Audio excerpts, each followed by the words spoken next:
All right, today's Thursday. My name's Jerry Bierman, owner-operator of Alluring Glass. I got Jeff Barber, Healthy at Home, trusted advisor with me again. Hi, Jeff. Good afternoon, Jerry. That was very masculine. Hi, Jeff. Hey, Jeff. What's up, bro?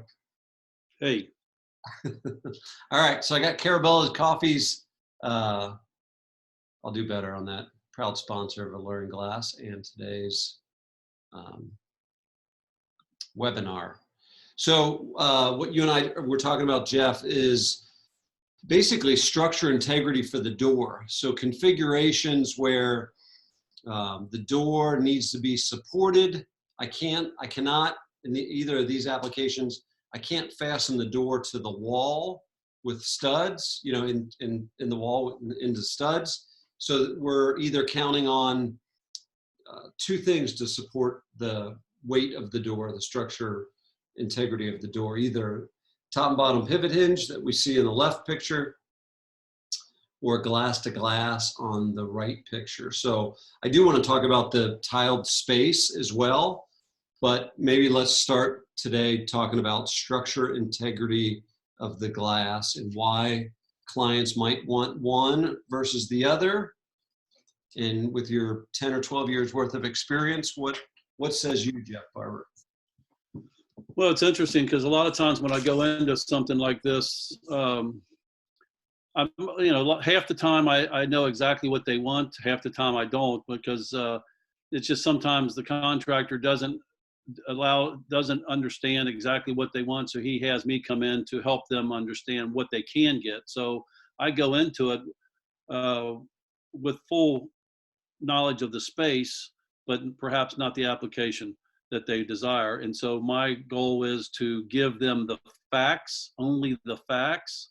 I do give opinions, but I definitely always suggest and make sure they understand it is an opinion. It's a preference perhaps on my side, but I don't do that up front. I do that towards the end of my full conversation.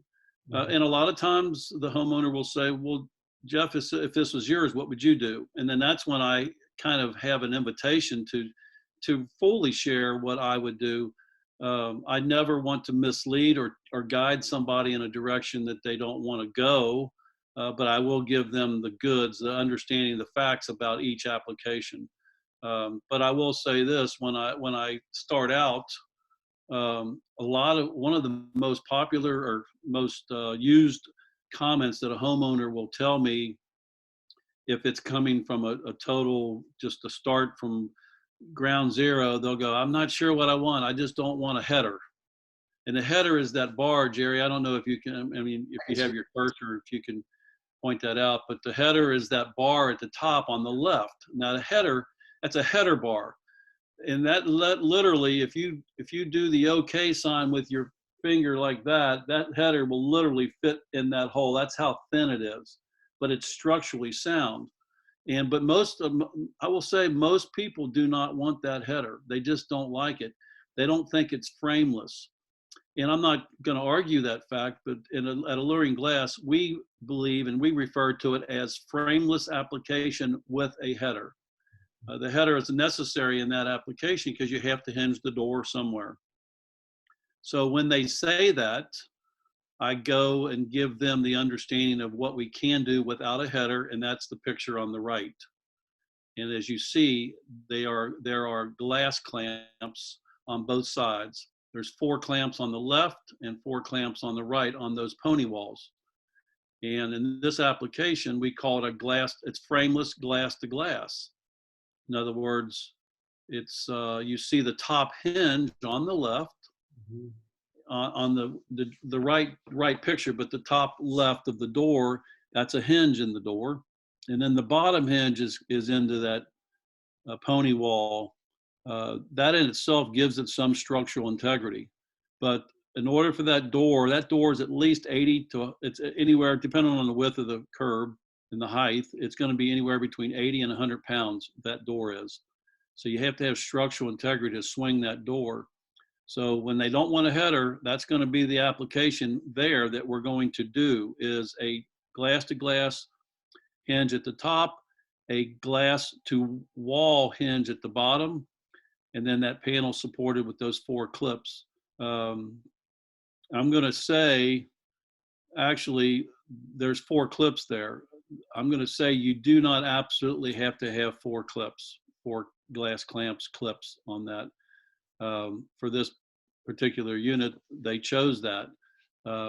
You could actually get by, Jerry, with 3, and that would be the top one that's even with the hinge on the wall, and then the bottom one on the wall, and then the one closest to the door on the pony wall cap. So there's only 3 really necessary, but in this case there's 4. Symmetry. That gives that door structural integrity. You can swing that door back and forth, and that door will not go anywhere, and the panel will not go anywhere, because that glass is very rigid, very stiff. So that's the application. Now, the panel on the right, if you look at it structurally, there's 4 clamps on the right panel as well. That panel there only actually needs 1 clamp. And I make sure that they understand that. But most people will choose to mirror the left side on the right. In other words, there's 4 clamps over there to hold that door in place. You only need 1 to hold that panel in place, but it really wouldn't look balanced.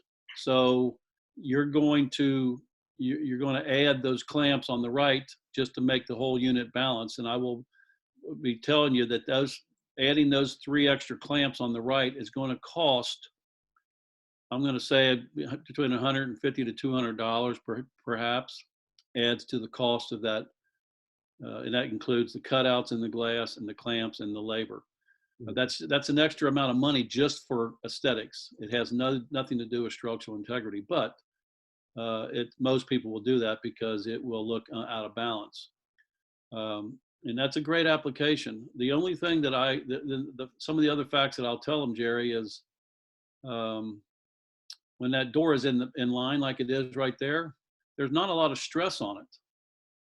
But when you get out of the shower, you pull that door in, and you're going to leave that door in all day. Over time, and I don't know how much time it is, but if you're looking for structural integrity or structural stress that could jeopardize integrity, over time, an 80 to 100-pound door inside there hanging will kind of tug on that panel. Now, it's over time. It's not going to happen quickly, but physics takes over, and weakness could come into play eventually down the road.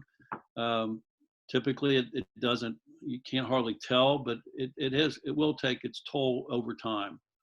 Not in a great way, but I'm not going to. What would be a sign that, like, if a homeowner, 5 years down the road, 10 years, 20 years, what would be, what might they look for to see if that, if the glass-to-glass application, if the panel holding the door was compromised or compromising? Well, one of the things that probably would show up would be the door wouldn't stay perfectly closed. It would want to lean one way or the other. It would want to not tilt, but that top piece of glass, if you look at the top hinge on that door, there's nothing holding that piece of glass at the top. It's just the clamps on the wall and the silicone, which again, structurally is fine. We do these all the time. But over time, that panel could move an 1/8 inch, or it could flex, or it could pull on those screws on the wall. And over time, you would see that door might not stay in line. And that would be the first thing I would think, is that perhaps those have the clamps have kind of pulled loose from the wall a little bit. Again, it's going to be over a lot of time. And in this case, that's such a huge shower. The moisture is never going to really be an issue with those clamps, water getting down in there or anything. I've probably gone too far on that actual fact, but because it's what most people want, and we do them all the time, and we have very rarely do we get callbacks on them. If you look at, Sorry, I would think that one of the things that you might notice which we see in extreme weather change, is at the very top on the handle side at the very top. If that wall was to, if the clamp or the wall was to flex some, where the top of the door would touch the adjacent panel, I think that would be an indicator that that wall's, it's unlikely the clamp would fail, but that wall could flex. The wall could flex, and and the weight of that could, and that could happen even on a door that's hanging on the wall fully, and that's something that I'll go over with clients as well, with homeowners. Is I'll give them a heads up. If they ever see that door and panel getting closer to each other, there's a gap right here. If they ever see it getting closer, they would want, and it was ever to touch, they would want to call us immediately, and we would come out and make an adjustment, because you're right. And typically in the middle of winter or in February, when the weather's kind of odd, it goes hot and cold and wet and dry and all that, things can flex and move. So you're right, the reveal would change. On the contrary to that side, on the right side, you have the header on the left side. And to me, this is where personal opinion comes in. For structural integrity, for down the road, and for aesthetics, for me, I like the unit on the left more, because I just don't like all those clamps in my line of view. I just, for some reason, it just kind of doesn't set me good. But and that door on the left is resting on the curb.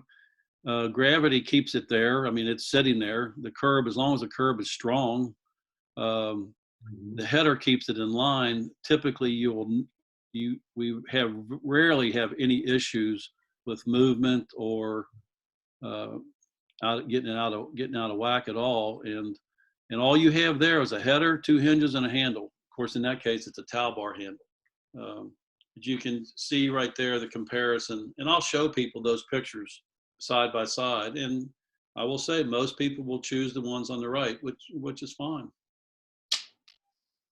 Yeah, I agree. The other thing that, if you notice, these showers, when I chose these pictures, these are huge showers. We do, when I am in the field, I do anywhere from, well, it could be anywhere from 3 to 5 showers a day that I'm measuring. Crazy. Yeah. And people are going into I'm going into houses that the shower space that they're getting isn't a lot greater than it was originally. They're just kind of remodeling, which is fine. That's what would happen in my house when I do my remodel. It's going to be the same way. I'm not going to get that much bigger of a shower. Yeah. But in these cases here, I believe that both of them took tubs out and dedicated the space all to a shower. Therefore, you have a huge shower, beautiful, beautiful look, beautiful bench. I was just looking to see the tile on both of them goes to the ceiling. The ceiling is not tiled, but it is, the tile goes to the ceiling. Bench, full width bench. The cubbies are a little different. I know you like those niches, Jerry. Both of them are placed in a really good spot away from the main water source.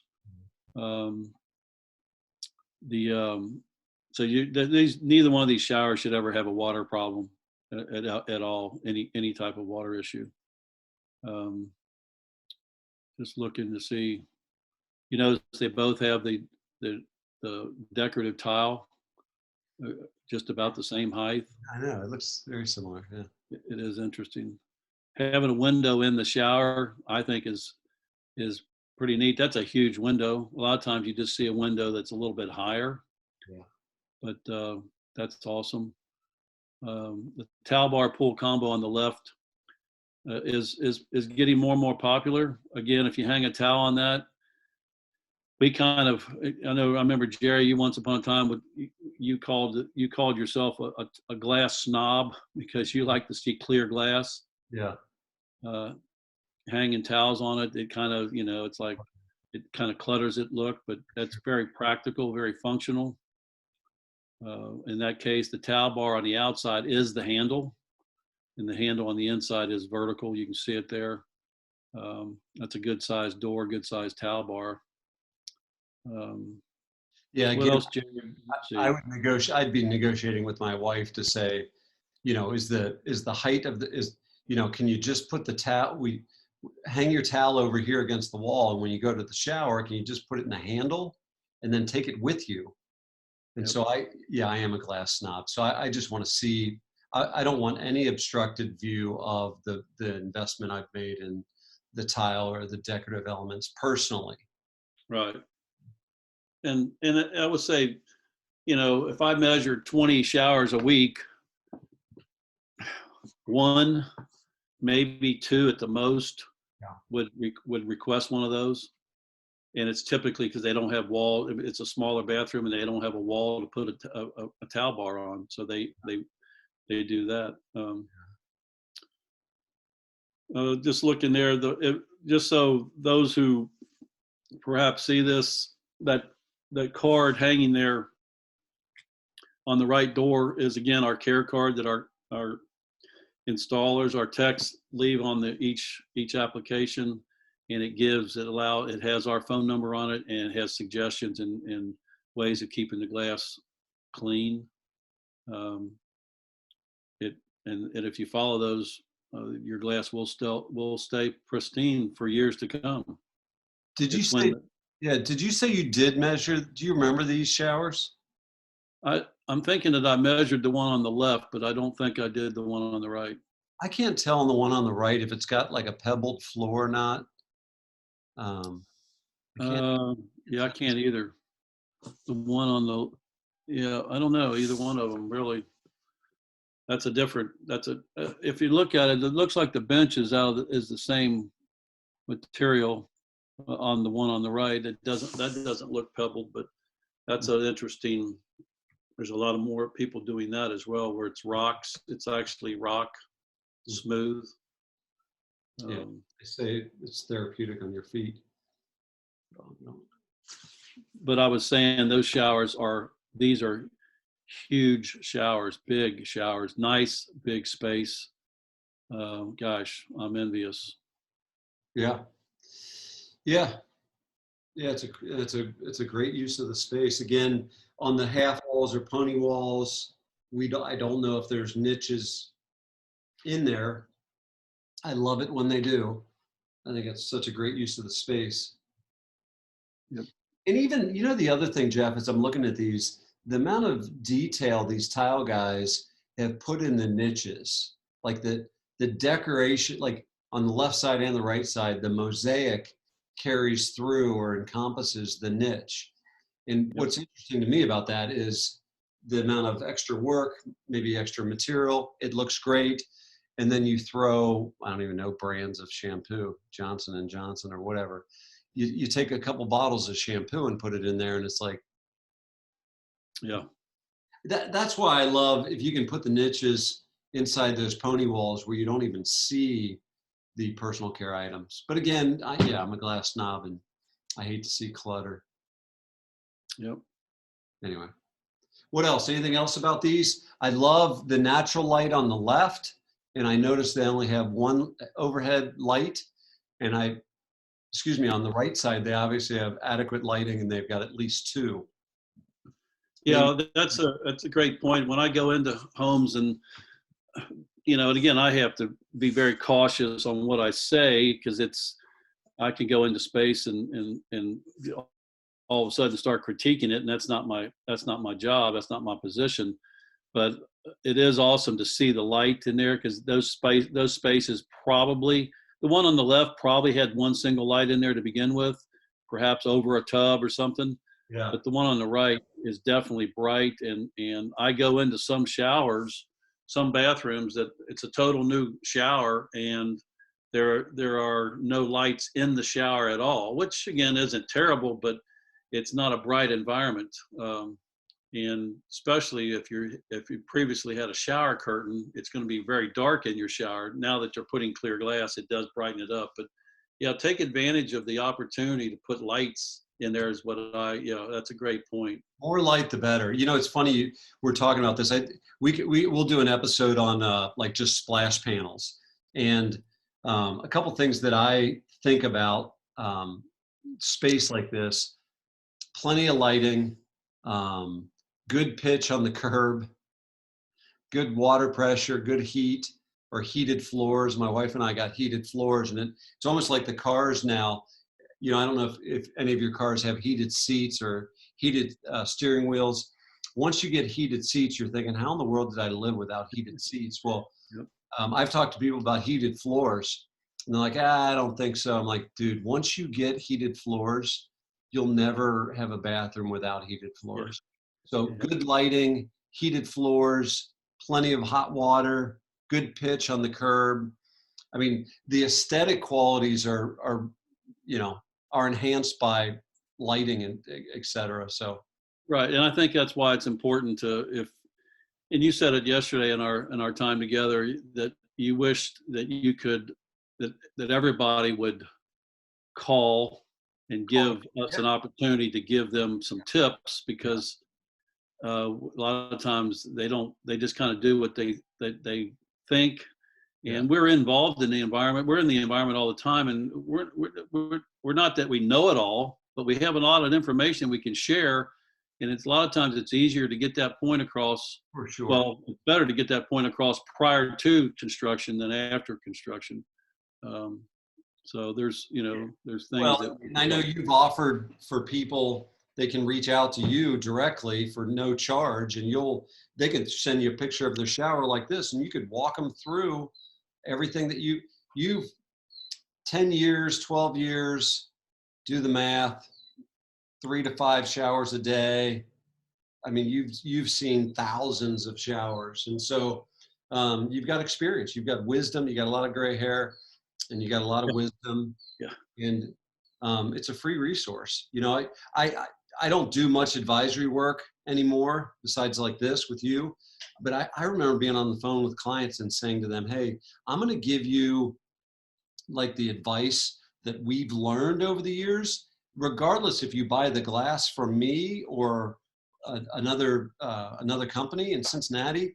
Like, the more important than me selling glass is making sure that I'm giving you information that will help you and or mitigate challenges down the road. So, it's much better to have the conversation pre-construction than it is post-construction, right? Exactly. I'd like to have a shower without any metal, no header, no clamps. It's like, well, Jeff, with all due respect, this configuration cannot have a floating door in it. And so, getting it when you're on the back end of it, it's like, well, shoot, I wish somebody would have told me that. Well, that's Jeff's available. He can tell you that now. So Exactly. good. Yep. All right. Anything else about these numbers? And our other guys as well, our other phone advisors are capable of doing it. But I am available and would love, and that's one of the best parts of my job, is just sharing information and getting to know people and helping them hopefully save money and get the best bang for their buck, if you will. Well, and it's funny because I was talking to Justin Carabella earlier today, and I said, we were just talking about, the present day whatever the date is, April 16th, 2020, I think is the date today. And, in the nation, we're going through this crisis of, the coronavirus, and I can see the light at the end of the tunnel. And Justin said to me, what are you thinking about? What are you pondering from a business standpoint? And I said, I always wanted to have a family clan business, highly relational, and situations like this, or what's projected to be a recession that we're going to be moving into or whatever, is the family that you can count on. Like, I'm a family man, I was brought up to have a cohesive, tight family unit. And the way that our team, you, Jeff, and the rest of our team, what they embody is that family culture. And in a family culture, you're going to tell your family the truth, right? You're going to try to prevent them from doing things that they're going to regret. And so, as a trusted advisor, providing people insight on their shower space, that you can take those 10 plus years experience and say, You know, I'm going to give you, like you said earlier, I'm going to give you the facts as I believe them to be true, and I'm going to give you my opinions, and I'll clearly differentiate when I'm giving you one or the other, right? This is a fact as we know it to be true, and this is my clear opinion as I have it. So, anyway. Absolutely. And one of the things that I say as we close is, I will tell people that our attempt is to save them money. And you can't believe how many times I get to look like it just doesn't happen. That just that doesn't come out of a lot of people's mouths really in this business. They're just trying to get a piece of glass sold, whatever. And I'm not trying to pat myself on the back, but I want to assure them that if we can get them the nicest, best looking shower application for less money, let's do it. Let's get that done for them, because as you said, I'm going to treat them just like I would if they were family. I want them to have the best experience, the best product, and the best results for the least amount of money. And I know you as the owner of the company, and I even have expressed that. Jerry, if he was on the phone with you, he would be trying to do the same thing. Alluring Glass is not going to try to oversell you. Yeah. And In our business, the vendors sometimes say, hey, you can offer this widget as an upsell. And I always hear that. And I'm like, you know, being a trusted advisor is giving people, you know, advice, giving them what they want because they want it. And so, you know, you looking at these two applications, if I said, well, Jeff, I want a frameless without a header, then you would say, okay, on the right side, I'll give that to you. It will be about $500 more expensive. And client could say, well, that's fine. I'm willing to spend $500 more because that's what I want, versus trying to manipulate or coerce them into getting something that's an upsell because it's good for you. That's, you know, trying to create win-win situations. Yes, we need to be profitable. Yes, we want to maximize our profitability, but not at the expense of upselling or selling something, trying to sell something that somebody doesn't need. And, you know, within our organization, I don't even know how many people we have now, whatever, 20-ish, whatever we have. You know, from a sales standpoint, I'm probably the only sales guy on the team, like that was trained in sales. Nobody else is trained in sales. So we are trusted advisors. That's what we want our guys to be. None of our guys are trying to upsell anything. So anyway, right. That's good. We could do a whole nother session on that as well. All right, Jeffrey, I appreciate you as always. I've got a couple interior designers that are going to jump on tomorrow, Friday. I think Annie Miller is going to jump on with us from Annie Miller Design. So it'll be fun to get some interior designers on with us as well. Looking forward to that. That would be great. Look forward to that as well. Love you, buddy. Talk to you in a bit. Thanks, Jerry. Take care. Bye-bye.